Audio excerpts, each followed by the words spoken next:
Hi, my name is Daisha, and I'm one of the directors at We Are Listening, as well as a mentor. And today's topic, we're going to discuss what sisterhood means to us individually. Now, for me, sisterhood means a bond.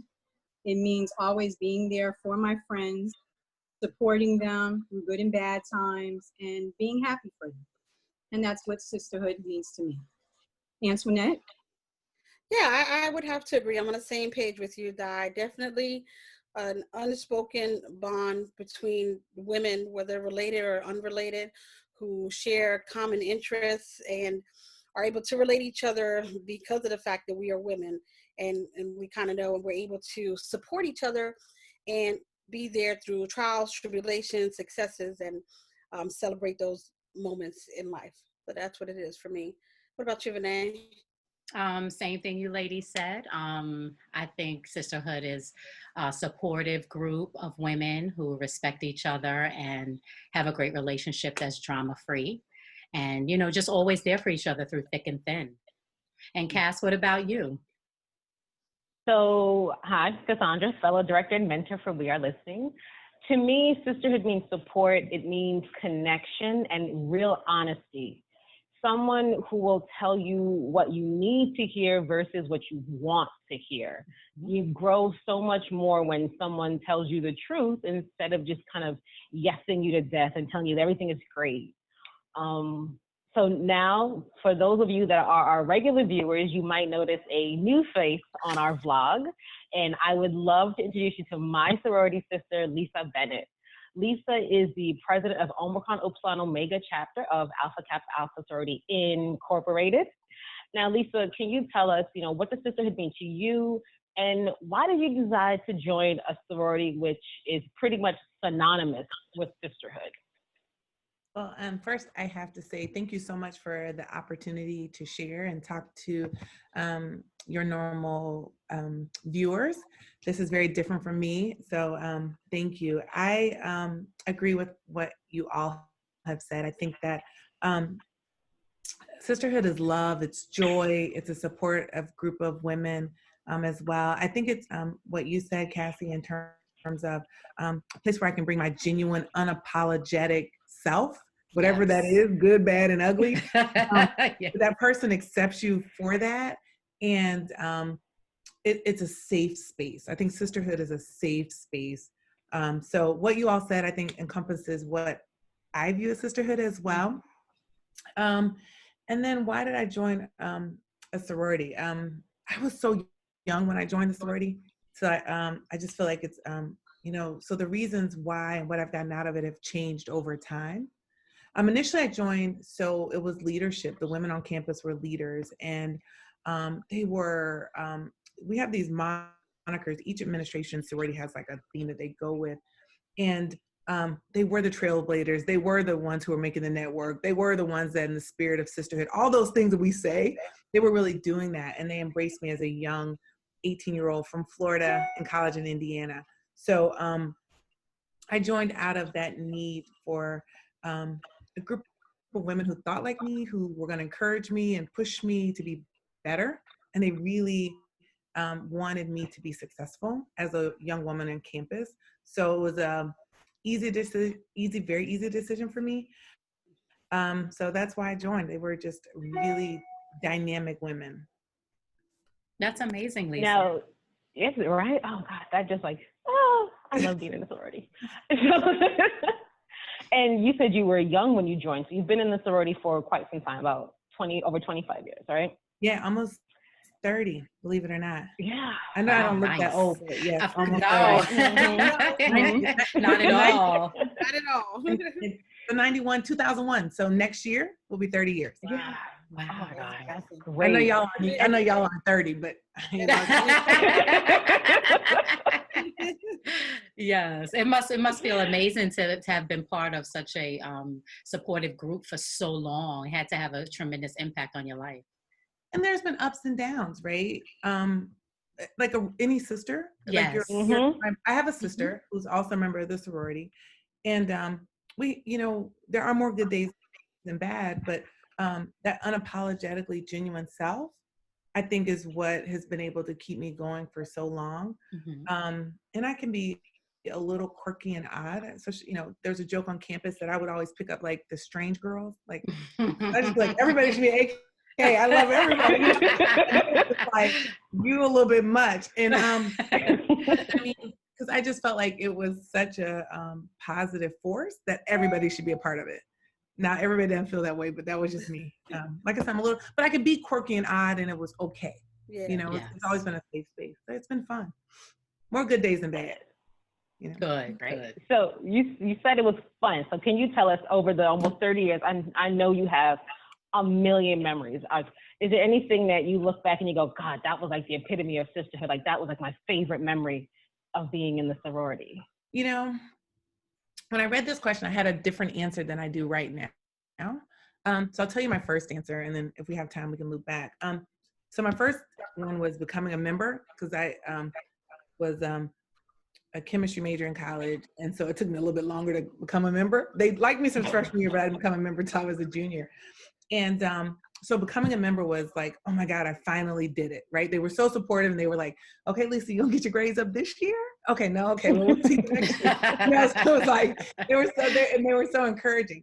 And I was the president of the Black Student Union, and I was an RA. So I mean, I was very probably overtaxed. And they were like, so that was the first thing, becoming a member. Then the second one was going to my sister's coming out when she went to an HBCU, and going to her coming out. And it was so different at a small but a Black school where all the kids were Black, and what that was like in the Greek life at a Black school. And then the other one I had written down, so I didn't have one, Cassandra, I apologize.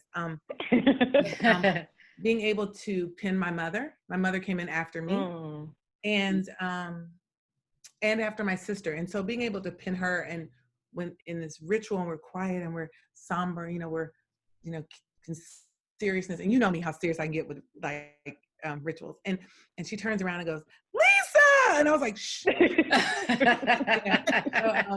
So, being able to share that with my mother and my sister, I mean, we're all AKs. So, and my best friend's a Delta. So I have other Greek life friends too, but being able to share that with my family has been amazing. We've been to national conferences together. So that piece, I mean, I guess it's a different experience even though they're family, being sisters. Like my mother, we talk about sorority stuff different from like mother-daughter stuff. We have there's a different conversation that happens. Wow. Usually it's fussing about the sorority, but she calls me. I'm like, it's okay, Ma, it's okay. So you mentioned that your best friend's a Delta, and I know that AKA's partner with Delta to do Pink Goes Red, which is a program that supports women's health and heart healthy. But there's always this, misconception that women can't work together. We're catty, we're combative, competitive. How does AKA and Delta, how do they work together despite the misconceptions of the cattiness, despite all the things that women can't get along, they don't like each other? How do you work with this other organization to make your program successful? I feel, and it was some of the pre-conversation that I'm sure you all get into about that we have to celebrate the commonality. Like our missions are genuinely the same, right? There's service, it's education, it's women's health, it's voter registration, and all these things that are so important to us as Black women. And there's more commonality than there are differences, right? Like we're all the mothers, we're all we're all fighting for pay equity. There's things that are so much more common that if you focus on those commonalities, then and celebrate the commonness of it, it doesn't matter what color you're wearing, right? Right. If I hear something, I'll call the local the Delta chapter. I'll email her, the president, say, hey, did you hear about this? Are you aware of this? Because at the end, if we don't check for each other as Black women, who's going to check for us, right? I mean, you can say Greek life, but it's critical that women check for each other, and then we kind of like, hey, what's up? Did you see this? And so I just try to make sure that I'm holding true to being a Black woman, because society doesn't see me as AKA or whatever. They see me as a Black woman, right? Yes. And so if I take all this off, that's how I have to approach another sister, I think. And so my Greek sisters overall, I look at them as they're still part of that family. And then Black women overall is still a part of the larger family of Black women. So I try not to be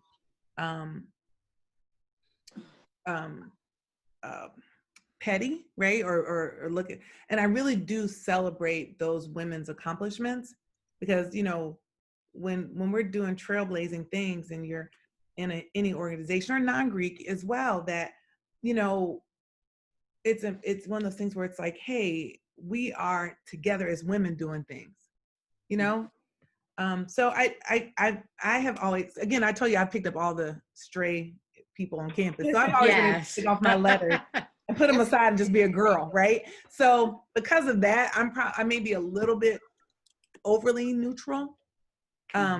You know, at the end of the day, don't nobody care that I'm an AK. Society didn't care. I mean, we care in our, you know, in the Greek circle, but no one else gives a hoot that I'm an AK. They're like, oh, you know. So, I mean, hopefully I exemplify that, that, you know, being a Black woman is bigger than being a Black Greek woman. Oh, that's yes. I look at y'all like a big old family. Yeah. So your sisters from your mom and daddy, and then the Deltas might be your cousins. Big family of sisters. Right. Exactly, right? And so it's like, y'all better not talk about my Greek sisters. You know, they're like, it's like, I can talk about them, but you can't talk about them. Exactly. Like, don't even try it. You know, I love deltas, you know, and then on the side, I may say, no, I'm just joking, but you know, it's critical. And in this time period, I think with all that's going on right now today, that's even more essential that we put all that aside and focus on being Black women, because that pettiness is not going to get us anywhere. That divisiveness, or I'm better, or I'm this. There's too much going on for that right now. You know, we can't afford to be about that right now. Yes. And we were talking the other day, we were talking about reality TV, having that depiction of women in general. You know, that it just shows women not supporting each other and competing with each other. And there are so many other female groups and singing groups and, you know, just different types of women that do support each other. But unfortunately, sometimes the negativity supersedes the positive and, you know, supporting. So that's one of the reasons why we wanted to do this blog, because we wanted to talk about and show, you know, we do have a sisterhood. Yeah, we have to change the narrative. It's, you know, the misconceptions that are out there are just that, misconceptions. The narrative is what we make of it. So if the media feels like it's going to be, you know, more profitable to show off the negativity amongst women, then that's what they're going to do. When you have influential people, like I love Beyonce. And when I think about how Beyonce went to Coachella, this was like history for her. And everyone thinks, oh, Beyonce and Destiny's Child. She brought her sisters back onto that stage. She didn't have to do that. You know, the misconception is, oh, you know, well, they broke up and it must have been something going on, or maybe something was wrong. No, maybe maybe her goal was always to be a solo artist. And this is where she started. And we elevate, we grow, we have to change. That's part of life. There's evolution, but that sisterhood, that genuineness allowed her to say, I'm going to bring my sisters in this moment as well, to celebrate with them and to share that. And I just think that we need more images like that. And that's one of the things, when I was younger, I wanted to join a sorority, probably for all the wrong reasons. You look cute in the colors. Is that what it was? And I just, you know, but, you know, our age group, our target audience is within that age. We have a lot of young ladies right now that are, you know, about to step into college. And I just thought that it was so important that we talk about sisterhood as well, because they're going from being at their high schools and their own little universes now into this whole new world. And